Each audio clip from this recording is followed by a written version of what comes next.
కరీంనగర్ పట్టభద్రులారా ఒకసారి ఆలోచన చేయండి. ఎవరెవరు బరిలో ఉన్నారు, ఎట్టెట్ట ఉన్నారు, ఎవరెవరు ఆస్తులు ఎంత ఉన్నాయి. ఇగో ఇక్కడ చూస్తే ఈయన పేరు అంజిరెడ్డి. ఇగో ఈయన అంజిరెడ్డి సంగారెడ్డి జిల్లా రామచంద్రాపురం చెందినటువంటి చిన్నమైల అంజిరెడ్డి ఎమ్మెల్సీ అభ్యర్థుల బరిలో అందరికంటే ఎక్కువ ఆస్తులు కలిగి ఉన్నారు. ఆయన పేరిట 120 కోట్ల ఆస్తులు ఉన్నాయంట. ఈయన భార్య పేరిట 54 కోట్ల ఆస్తులు ఉన్నాయంట. చర ఆస్తులు ఉన్నాయి. ఇద్దరు ఆస్తులు కలిపితే 175 కోట్ల ఆస్తులు ఉన్నాయని చెప్పేసి అఫిడవిట్లో చెప్పారు. ఇది 175 కోట్లు అఫిడవిట్లో అధికారికంగా చూపించాయి. మరి అనధికారికంగా బినామీల పేరుతో ఎంత ఉంటాయి? ఇది అంజిరెడ్డికి ఉన్నటువంటి ఆస్తులు. ఏది ఇది. ఇక కాంగ్రెస్ అభ్యర్థి ఈయన ఆల్ ఫోర్స్ నరేందర్ రెడ్డి, కరీంనగర్కు చెందినటువంటి కాంగ్రెస్ అభ్యర్థి ఆల్ ఫోర్స్ నరేందర్ రెడ్డి పేరిట 30 కోట్ల ఆస్తులు ఉన్నాయి. ఆయన భార్య పేరిట 13.8 కోట్ల ఆస్తులు, స్థిరాస్తులు, చరాస్తులు ఉన్నాయి. ఇక దంపతుల పేరిట ఉమ్మడి ఆస్తులు మరొక 2 కోట్లు ఉన్నాయి. మొత్తం 45 కోట్ల ఆస్తులు ఆయన పేరు మీద ఉన్నాయి. ఆల్ ఫోర్స్ అనేటువంటి విద్యా సంస్థలు ఉన్నాయి కదా, వాటికి అధిపతి ఇగో ఈయన ఆస్తులు కూడా దాదాపు 50-60 కోట్ల దాకా ఈయనకు ఉన్నాయి. ఇక ఈయన ఎవరు? ప్రసన్న హరికృష్ణ కూడా ఈయన ఆస్తులు కూడా బాగానే ఉన్నాయి. ఇక చూడండి, బీఎస్పీ నుంచి గ్రాడ్యుయేట్ క్యాండిడేట్గా బరిలో దిగినటువంటి ప్రసన్న హరికృష్ణ ఇటీవల ప్రభుత్వ డిగ్రీ కాలేజీ లెక్చరర్గా రిజైన్ చేసి ఆయన ఆస్తులు 49 లక్షలు కాగా భార్య పేరిట 2.5 కోట్ల ఆస్తులు ఉన్నాయి. అంటే పర్లేదు, అంటే ఒక ఇంతకు జర అందాజగా ఉన్నాడు అనమాట. దంపతులు ఇద్దరిది కలుపుకుంటే 2.5 కోట్ల ఆస్తులు ఉన్నాయి. భార్య పైన 300 గ్రాముల బంగారం కూడా ఉందని చెప్పేసి ఈ అఫిడవిట్లో పేర్కొన్నారు. ఇది ఈ ముగ్గురు ఎవరైతే పోటీ చేస్తా ఉన్నారో ఈ ముగ్గురు, ఈయన బీజేపీ ఆయన, ఈయన కాంగ్రెస్ ఆయన, ఈయన బీజేపీ ఆయనకు దగ్గర 175 కోట్ల ఆస్తులు ఉన్నాయి. బీజేపీ ఆయనకే ఎక్కువ ఉన్నాయి, అందరికంటే ఎక్కువ. ఈయనకు ఆల్ ఫోర్స్ నరేందర్ రెడ్డికి ఈయనకు 50-60 కోట్ల ఆస్తులు ఈయనకు ఉన్నాయి. ఈయనకు 2-3 కోట్ల ఆస్తులు ఈయనకు ఉన్నాయి. మరి బక్క జెర్సన్కి ఏమున్నాయి? ఈయన ఆస్తి చెప్పనా? ఈయనకు కూడా బాగానే ఉంటుంది. ఏమాత్రం ఉంటుంది అంటే నిరుద్యోగుల కోసం కొట్లాడుతందుకు ఒక ధైర్యం అనేటువంటి ఆస్తి ఉన్నది. నిరుద్యోగుల పక్షాన కొట్లాడుతందుకు మొండి ధైర్యం అంటాం, చూసినావా? నేను ఈ మాట అనడం మరి వారికి ఇష్టం ఉందో లేదో తెలియదు నాకు, కానీ బక్క జెర్సన్ అన్న మన లెక్క ఫిజికల్గా ఫిట్ ఉన్నోడు కూడా కాదు. ఈ మాట అంటున్నందుకు సారీ, బట్ కానీ ఆయన పోరాటం గురించి చెప్పడం కోసం చెప్తా ఉన్నాను నేను. ఆయన హ్యాండిక్యాప్డ్, ఆ కట్టెలు పట్టుకొని దాని మీద పట్టుకొని ఈ సమస్య ఏడ ఉంటే ఆడదాకా పోతూ ఉంటాడు. అంటే మనకు కూడా ఒకరోజు జర్నీ చేస్తే కొంత అలసట వస్తుంది, ఏం పోతాంలే అనిపిస్తుంది. కానీ ఆయన సమస్య దగ్గరికి పోతాడు. నిరుద్యోగులు ధర్నా చేస్తుంటే ఆడికి పోతాడు, లేకపోతే వాళ్ళ కోసం ఆమరణ నిరాహార దీక్ష చేస్తాడు. ఫిజికల్ హ్యాండిక్యాప్డ్ అయి కూడా వాళ్ళ కోసం అంత ఫైట్ చేస్తూ ఉన్నాడు. ఆయనకున్న ఆస్తికి ఒక ఇది. ఆయనకున్న ఆస్తి మొండి ధైర్యం, ఆయనకున్న ఆస్తి పోరాటం, ఆయనకున్న ఆస్తి ప్రశ్నించే తత్వం. సో కాబట్టి మరి ఈ ఆస్తులు ఉన్నటువంటి కాంగ్రెస్, బీజేపీ, ఈ మిగతా అభ్యర్థులు కావాలన్నా ఒక నిరుద్యోగుల పక్షాన కొట్లాడుతున్నటువంటి బక్క జెర్సన్ లాంటి ఒక నికార్స్ అయినటువంటి ఒక పోరాట బిడ్డ కావాలన్నా ఈయన ఆస్తి గదే, ఆయన ఆస్తి. మీ నమ్మకం ఆయన ఆస్తి. ఈ పట్టభద్రులు ఉన్నారు కదా, కరీంనగరు, మెదకు, ఆదిలాబాదు, నిజామాబాదు, ఈ ఉమ్మడి జిల్లాల పట్టభద్రులే ఆయన ఆస్తి. సో మరి ఆ పట్టభద్రులు ఆయనకు అండగా నిలువరా?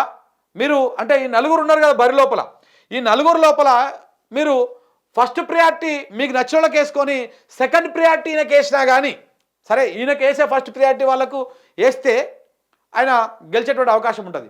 కానీ ఒకవేళ బీజేపీ ఆయన ఉన్నాడు, బీజేపీ ఆయన అంజిరెడ్డి గారికి ఫస్ట్ ప్రియారిటీ వేసి సెకండ్ ప్రియారిటీ అంజిరెడ్డి కేసాను అని అన్ని ఓట్లని సెకండ్ ప్రియారిటీ కనుక ఈయనకి వేస్తే ఈయన గెలిచేటువంటి అవకాశం ఉంటుంది, బలంగా పోటీ ఇచ్చేటువంటి అవకాశం ఉంటుంది. సో కాబట్టి ఒక ప్రశ్నించే తత్వము, ఒక పేదల కోసము, నిరుద్యోగుల కోసము, విద్యార్థుల కోసము ఎక్కడైతే దగాబడతా ఉన్నారో వాళ్ళ కోసం కొట్లాడుతున్నటువంటి ఒక గొంతుకను మనం కాపాడుకోవాల్సినటువంటి అవసరం ఉన్నది.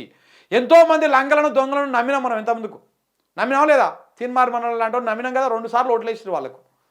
ఒక్కసారి నికార్స్ అయిన బిడ్డకి వేయండి మీరు, ఒక్కసారి నికార్స్ అయిన బిడ్డకి వేయండి. ఈయన పంతనం ఎటువంటిదో చూడండి. ఎందుకంటే గతంలో ఈయన ఈ ఒక కార్పొరేషన్కి చైర్మన్గా కూడా చేసిండు. ఆ చేసినప్పుడు కూడా చాలా వినూత్నమైనటువంటి కార్యక్రమాలు చేసి ఆ ప్రజలను మెప్పించిండు. సో కాబట్టి ఒక్కసారి ఈయనకు అవకాశం ఇస్తే ఈ పట్టభద్రులు, ఎందుకంటే సాధారణ ప్రజలు కొంత మోసపోతారు అటు, కానీ పట్టభద్రులు ఆలోచిస్తారు కదా, ఆలోచించేటువంటి వాళ్ళు మన కోసం మాట్లాడుతున్నాడేవాడు, మన కోసం కొట్లాడుతున్నాడేవాడు. ఇవాళ కాంగ్రెస్ పార్టీ అయినా గెలిచిండు అనుకోండి, బీజేపీ పార్టీ అయినా గెలిచిండు అనుకోండి, ఇప్పుడు బీజేపీ ఎమ్మెల్యేలు ఉండి ఏం చేస్తారు, బీజేపీ ఎంపీలు ఉండి ఏం చేస్తారు? ఎవరైనా మాట్లాడుతురా నిరుద్యోగుల గురించి? ఎవరైనా మాట్లాడుతురా సమస్య వచ్చినప్పుడు? నో. అంతమంది బీజేపీ వాళ్ళ దాంట్లల్లో, అంతమంది గుంపులల్లో ఈయన ఒకడు అవుతాడు తప్ప ఈయన కొత్తగా మన కోసం చేసేది ఏం లేదు. ఇక కాంగ్రెస్ ఆయన ఆల్ ఫోర్స్ నరేందర్ రెడ్డి, ఇప్పుడు మొత్తం ప్రభుత్వం అంతా అలాదే, ఎమ్మెల్యేలు అంతా మెజారిటీగా వాళ్ళే, మంత్రులు వాళ్ళే, ఇంత ఉన్నది. అయినా ఏమైనా చేస్తున్నారా? నిరుద్యోగులకు ఏమన్నా ఇచ్చినటువంటి హామీలు ఈ ప్రభుత్వం ఏమైనా చేసిందా? ఒక కాంగ్రెస్ తరపు నుంచి నిలబడ్డ ఆయన గెలిస్తే అంతమంది గొర్రెల గుంపులో ఈయన ఒకడు అవుతాడు తప్ప ఈయన స్పెషల్ ఏం కాదు, మీకేం న్యాయం జరగదు, జరిగేటువంటి అవకాశం కూడా ఏం లేదు. అలాగనే ఇక బీఎస్పీ, సో బలంగా పోటీ చేస్తాడా, ఎంత ఉంటుందా అనేది, నేను ఒక బీఎస్పీ ఒక బహుజన్ పార్టీకి వెళ్ళి పోటీ చేస్తా ఉన్నాడు కాబట్టి నేను పెద్దగా ఈయనని విమర్శించదలుచుకోలేదు. సో కానీ ఈయన కూడా పోటీలో ఉన్నాడు. సో కాబట్టి నెక్స్ట్ ఈయనకు అవకాశం. సో ఇట్లా ఈ నలుగురిట్లలో ఎవరు బెటరో మీరే ఆలోచన చేసుకోండి.